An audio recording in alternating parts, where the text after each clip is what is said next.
fiery horse with the speed of light, a cloud of dust, and a hearty hi-yo silver, the Lone Ranger.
With his faithful Indian companion Tonto, the daring and resourceful masked rider of the plains led the fight for law and order in the early western United States.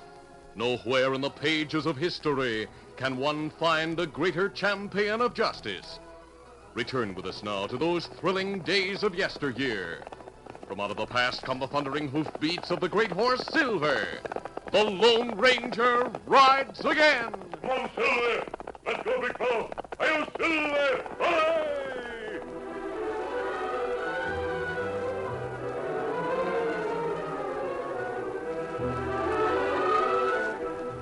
The United States Secretary of War and Thomas Barlow, Chief of Territorial Affairs, met alone in Washington, D.C. Barlow, I'm sending Major John Randolph on a tour of inspection through the West and Southwest to make a complete survey of our defenses. I'd be grateful if you'd have your scout Dave Henry take the Major wherever he wants to go, in the shortest possible time and unobtrusively. Yes, sir. If the mission is not to be made obvious, that's the best way to proceed. We don't want any foreign spies to give it attention. But spies in Washington knew about the mission and the reason for it even before Major Randolph left the capital. In the West, Juan Gizet, a spy for a foreign power over a period of years, had been advised of the investigation. 5 weeks after Major Randolph and Scout Dave Henry started their journey through the West, one of Gizet's men appeared at his camp north of the Mexican border. The man was Josh Kenton, an American Army deserter, and he had been trailing Randolph through the tour. Boss, whoever told you right. That Major's at Fort Thurman now, and it's his last stop. I knew it would be. That's why I set up camp here. He and old Dave Henry leave the fort tomorrow on the San Antone stage. The only two booked out of the fort. Henry leaves him at San Antone. You've done a good job, Josh.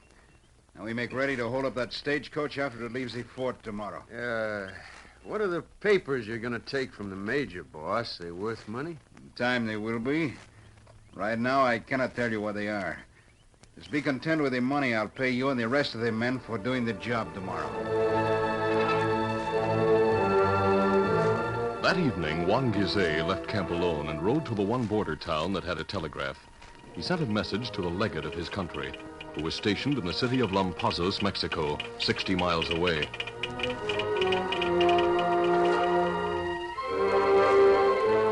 The legate, Otto Wells, received the message at his estate and read it to his beautiful wife, Maria. A message from Juan Gizet. Tomorrow he is getting papers that will give our country every bit of information we need to invade the United States. Wonderful. Otto, when will Juan be here? If all goes well, he should be here tomorrow night. Oh, I'm so glad. He will be here in time for the masquerade party we are giving. When he gets here, we must have him stay for our party. The next day at Fort Thurman, Major Randolph and Dave Henry joined the two other passengers on the stagecoach for San Antonio.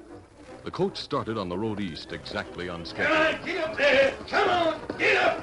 Get up there!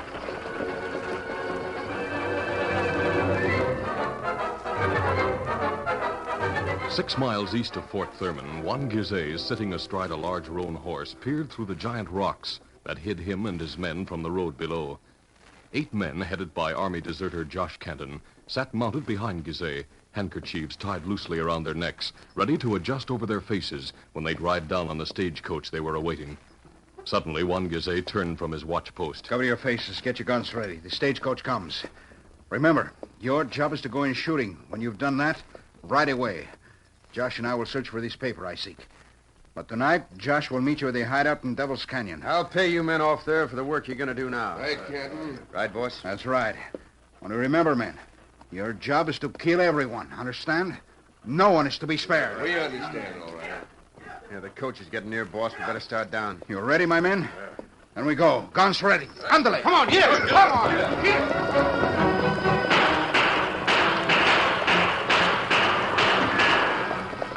The passengers in the stagecoach never had a chance. The crooks were on top of them before they could draw a gun. The first man to die under the rain of bullets from the outlaws was the shotgun guard beside the driver. Then the driver hit, lurched over the side onto the road, and the coach staggered crazily. One outlaw grabbed the lead horses, while the others fired point blank into the coach, breaking the interior from one side to the other. As the coach stopped, the door opened, and Scout Dave Henry lurched out onto the road, firing. You murdering skunks! That's it, men. You finish him. Now, what about those inside the coach? They're dead, boss. An old man and old lady in the major. Fine. You did a good job, men. Scatter now and be in Devil's Canyon tonight. Josh will pay you off then. See you later.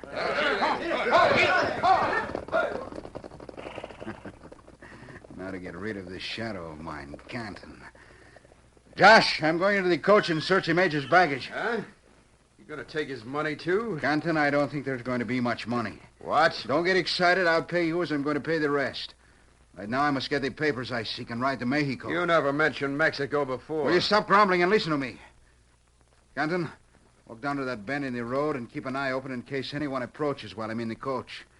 Leave your horse here and go on foot. You will not be seen so readily if someone should be coming this way. All right, boss, if that's the way you want it. Gizé hurried to the coach, entered it, and immediately began a search of Major Randolph's clothing. To his surprise, he found what he wanted in a matter of seconds, a packet concealed in the space between the material and lining of the major's uniform. Gizé leaped from the coach, ran to his horse, and mounted. Andale. And headed south along the Tex-Mex road. Josh Canton heard the hoofbeats and turned from his lookout post 100 yards away. He watched with dull surprise at first, then after a minute realized Gizé was fleeing. He ran back to his horse and started in pursuit. Boy. Come on, get up!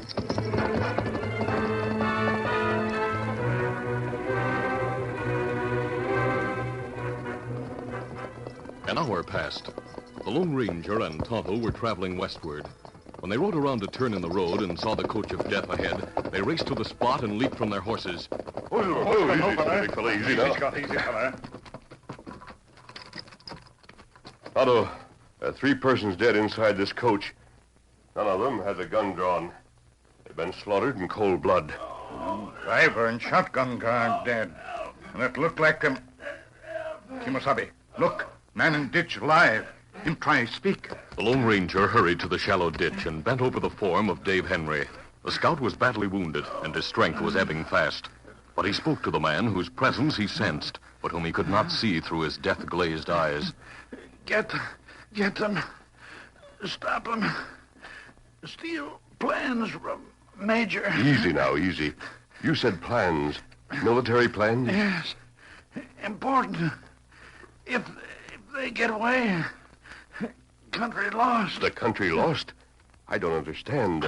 But go on. Which way'd they go? All directions. But man with plans right south. Stop him. I saw a hand. He has tattoo on back of hand. Left hand. The man with the plans has a tattoo on the back of his left hand? Yes. He goes south along Tex-Mex Road. Stop him.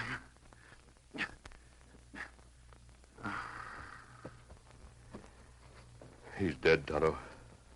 Me see, Kimasabi. Well, Tonto, there's nothing we can do here. You heard what he said? About plans? Yes. That sound heap bad. But why would hold-up men want military plans? There were such plans for this part of the country. Me not know, Kimasabi. Yet there may be something in what he said, Tonto. The Major's pockets were turned inside out. There was money left on the seat where it had fallen. Also, the mail or baggage compartments haven't been touched. Maybe crooks not want money. Like dead man say. That's the case. We can't waste time. Tonto, you ride on to Fort Thurman. It's only a few miles. Tell the Commandant, Colonel Smith, what's happened. He knows me. Tell him I'm heading south with the main trail after the man the scout mentioned. Kimasabi. Be right. Tell him quick. Easy, steady, Silver. Easy. Learn what you can about the plans that were mentioned. Then set out after me. If I don't catch up with the man with the tattooed hand, I'll meet you at the Adobe Mission outside the town of Laredo. Come on, Silver! Come on,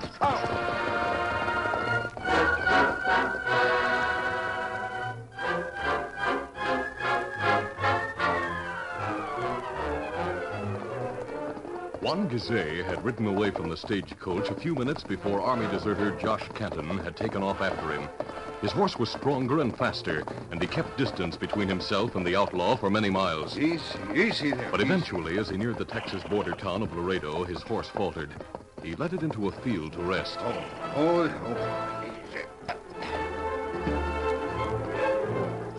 Minutes later, he heard galloping hoofs from the north. He looked up and saw Canton heading in his direction and perceived at once that the crook could see him. He stood up, wet his lips, affected a smile, and let his hand rest on his gun holster. Anger showed in Josh Canton's face as he leaped from his horse and approached Gizet. What's the idea? What are you trying to do? Oh, my friend Josh, you finally have arrived. I've been waiting for you. That horse of yours is a slow... Never mind the horse and don't try laughing me off. What are you up to? You send me away, go into the coach, then come out in a minute and ride off, leaving me there. Yeah, you got something in your pocket, in a package. What's in it, bills? Let me see. Stand back, you fool. Get your hands up and be quick about it. All right. Here they are. What's the idea of the gun? You're full of questions, Josh.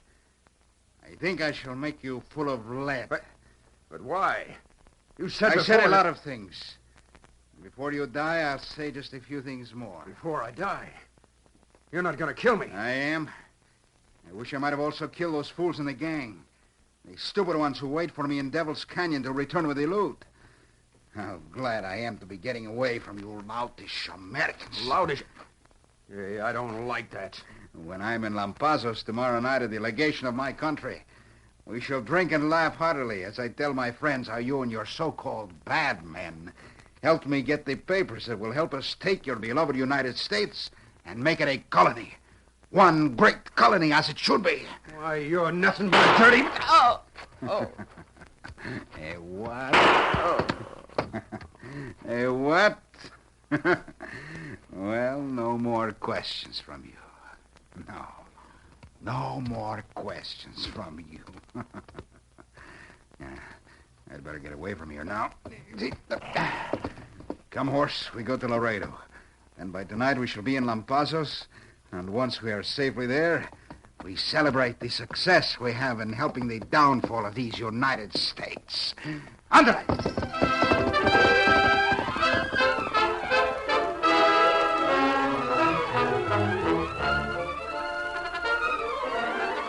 The curtain falls on the first act of our Lone Ranger adventure.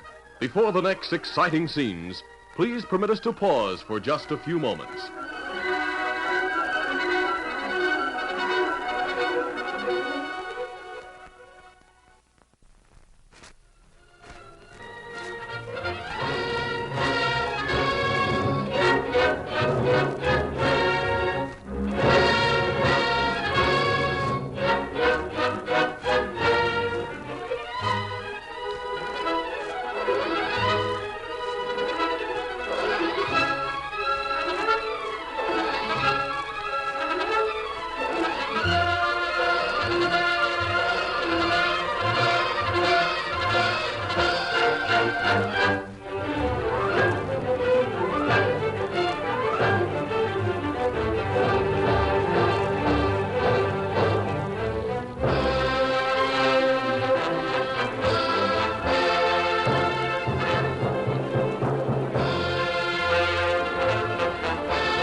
to continue. Easy, steady, big fella, steady. The Lone Ranger reached the spot on the Tex-Mex road where Josh Canton had been shot sometime after Gizeh had ridden away. Once more, he found on the ground a bullet-ridden man who was not quite dead. The Lone Ranger recognized the Army deserter from picture posters that had been scattered throughout the territory. You're Josh Canton. I know you. You were one of the men who held up the stagecoach back near Fort Thurman. Yeah. Let me see your hands. No tattoo on the back of your left hand. Tell me, Canton, who was the man with the tattooed hand? Gizeh. Juan Gizeh. He shot me. Shot you? What for? He's a foreign spy. Oh, the man who died said that, too. You know what you're saying? Yes. It's true. Oh, my throat hurts. Bend down. I'll tell you. Canton was weak. The Lone Ranger bent low and placed his ear next to the wounded man's lips. Haltingly but lucidly, Josh Canton told what Gizeh had said to him. Then he fell back on the ground, exhausted. So he is a spy. The papers are being taken to Lampazos. Canton, I'll dress those wounds and leave a canteen of water here for you. I'll send someone to help you. Then I'll be on my way to Mexico.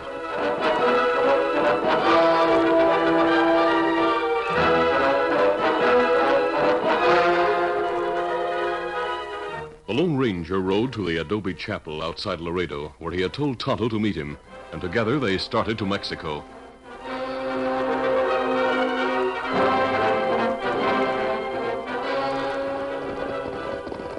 Easy, Silver. Easy, boy. Easy. Easy. Steady.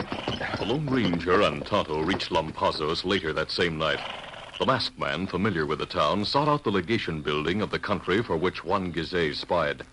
The street and ground around the building were deserted. Tonto, you remain here. I see a guard at the front door. I'll go around to the side of the building and see if I can get in there.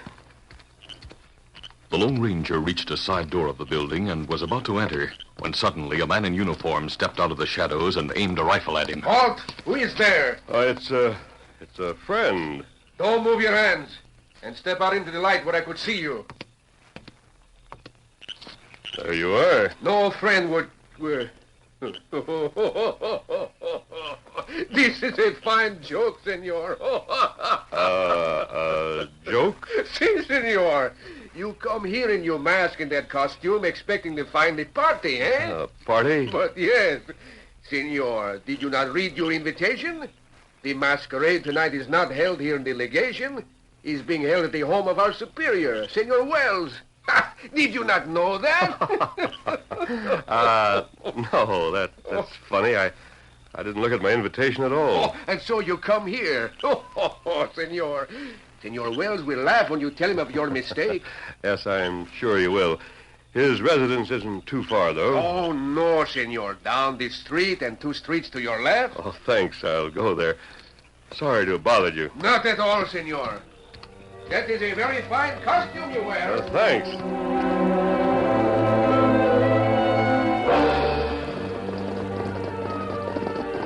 Easy, Silver. Easy, boy. Easy. The Lone Ranger and Tonto slowed their horses a short distance from the great estate of envoy Otto Wells. This masquerade party is perfect, Tonto. We go through the main gate exactly as we are. People may think we're in costume. If anyone attempts to stop us, I'll do the talking. Kimasabi. The Lone Ranger walked his horse slightly in advance of Tonto's as they went through the front gate. The 2 guards stepped aside, smiled, and made no endeavor to look at the sheet of paper the Lone Ranger held in his hand as if it were an invitation. One of the guards pointed to a road that led to the rear of the house. The stable, sir, he's back there. The 2 horsemen didn't ride to the stable. Instead, when they were out of sight of the guards, Come on, Silver. Get him up, Scout. the 2 men cantered through a grove of trees at the side of the grounds and continued till they reached a spot where they could see the rear gate through a clearing. Oh, Silver. Easy, steady, big fella. Easy, Scout. Easy, fella. They dismounted, and the Lone Ranger spoke to Tonto. Now, Tonto, I'm going inside. Anything may happen there. You stay here with the horses and be ready in case I need you. Me do it, Kimasabi.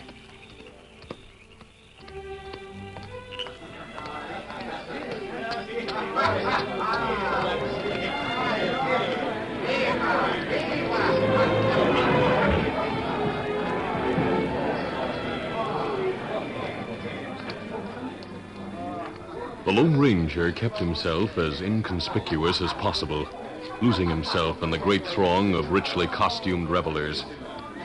His eyes peered intently through his mask, watching the left hands of the men who led their ladies through the movements of the waltz. Then he smelled the fragrance of a lovely perfume close to him. He turned.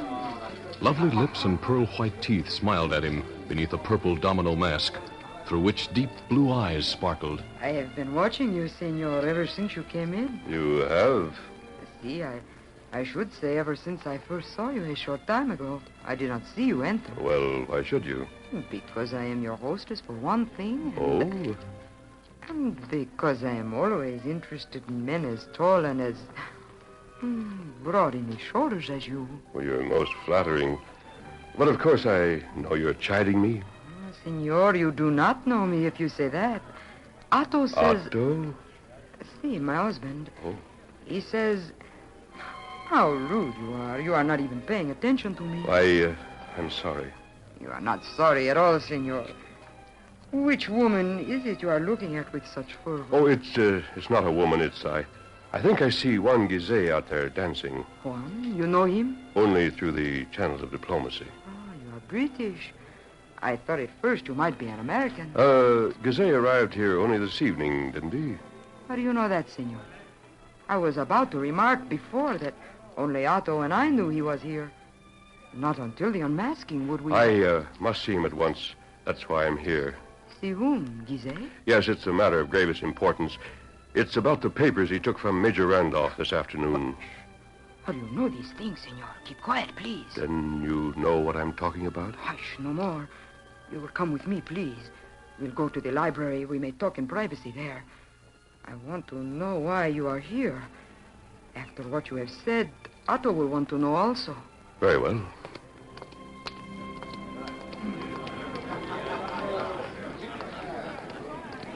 Maria Wells guided the tall, handsome man through the gay throng into the vast corridor outside and across to the library. She stopped outside the door of the library and summoned a servant. Jarnac, Mr. Wells is standing near the main entrance. In uniform, of course. Ask him to join me in the library at once. Then find Mr. Gizet and tell him the same. Yes, milady. And now, Mr. Mysterious One, shall we go inside?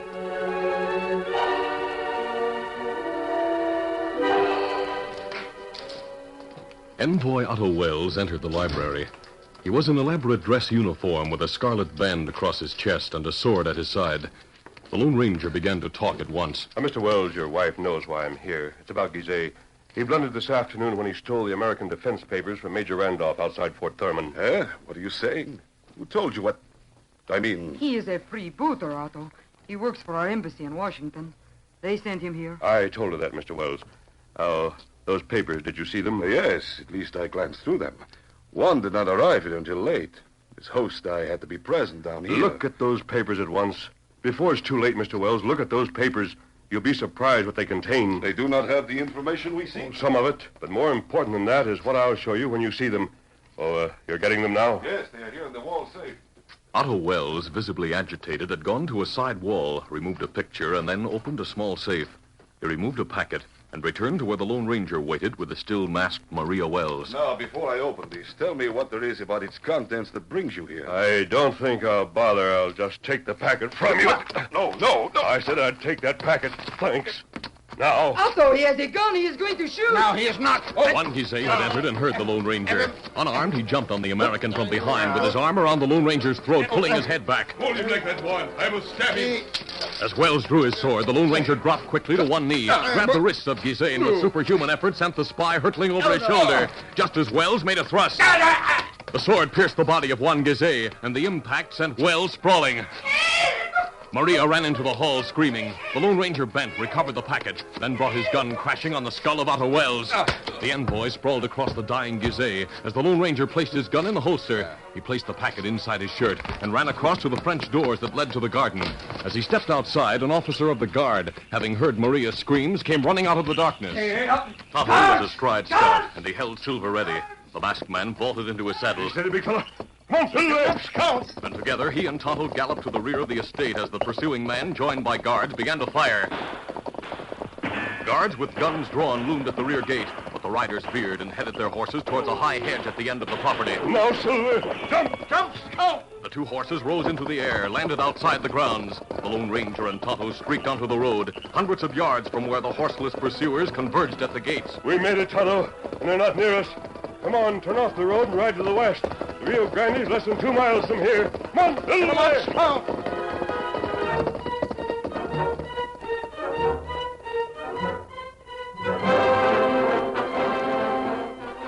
The next morning, Colonel Smith, commandant at Fort Thurman, listened to the masked man's story as he held the packet which had been given him. When the masked man finished, the colonel said, It's the perfect finish that Gazet is dead through his own fault. We captured the gang at Devil's Canyon last night, and I assure you, when this packet goes to Washington today, it'll be guarded by a detail of men from this post. Colonel, I'm glad I was able to recover those papers for my government. This is the greatest country on earth, and it's going to become greater. What little I did, sir, was for the United States. Goodbye, sir. Let's go, Tonto.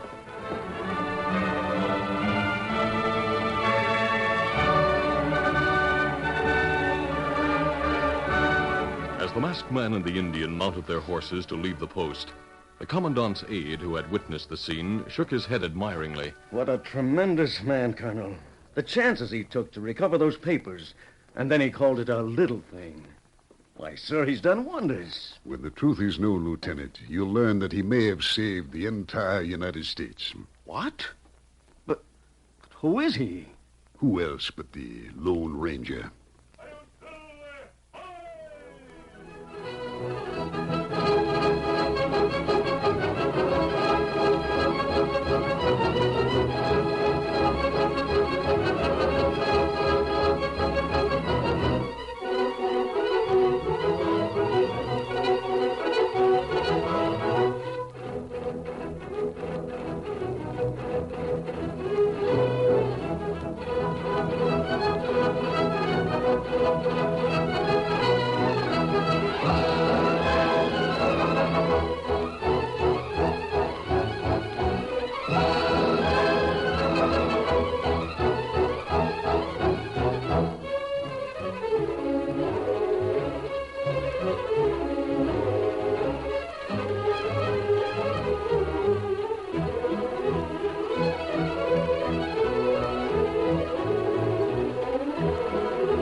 This is a feature of the Lone Ranger Incorporated, created by George W. Trendle, produced by Trendle Campbell Enterprises, directed by Charles D. Livingston, and edited by Fran Stryker.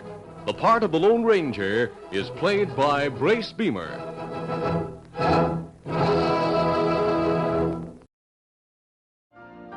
You've been listening to the OTR Gold Network. Find more classic radio at otrgold.com.